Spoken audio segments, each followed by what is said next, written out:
விழுந்து விழுந்து லவ் பண்ணுற, பார்த்து பார்த்து கவனிச்சுக்கிற, ஆனால் ரிட்டனுக்கு ஒரு சின்ன கேரிங் கூட உனக்கு கிடையாது. அன்பாதர்ட், நீ போன இடத்துல உன்னை மதிக்கவே இல்லை. அன்பாதர்ட், உன்னை சுற்றி இருக்கவங்க உன்னை காயப்படுத்திக்கிட்டே இருக்காங்க. அன்பாதர்ட், உனக்கு ரொம்ப நெருக்கமான பிடிச்ச நபர்களே உன்னை குத்தி குத்தி இறக்கிட்டு இருக்காங்க. அன்பாதர்ட், அன்பாதர்ட், எதுவுமே உன்னை அஃபெக்ட் பண்ணல அப்படின்ட்டு தட்டி விட்டுக்கிட்டு போய்கிட்டே இரு. என்ன நடக்கும்? திமிரு ஒன்று வரும்.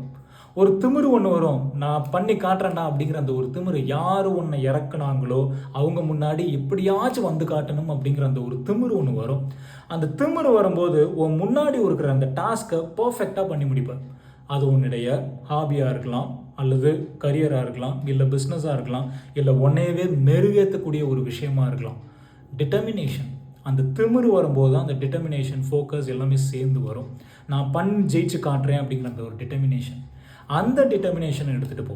இந்த திமிரு எடுத்துகிட்டு போகிறதுக்கு பதில் அந்த டிட்டர்மினேஷனை ஒவ்வொரு டாஸ்க்கையும் பெர்ஃபார்ம் பண்ணி எடுத்துக்கிட்டே போயிட்டே இரு. திக் ஸ்கின் அப்படின்னு சொல்லுவாங்க. இந்த திக் ஸ்கின் எது நடந்தாலும் அஃபெக்ட் பண்ணாத மாதிரி போய்கிட்டே இருக்கிறது கோலை நோக்கி. அந்த திக் ஸ்கின் வளர்கிறதுக்கு இந்த அன்பாதர்ட் மிகப்பெரிய ஒரு ஹெல்ப்பாக இருக்கும். அன்பாதர்ட்.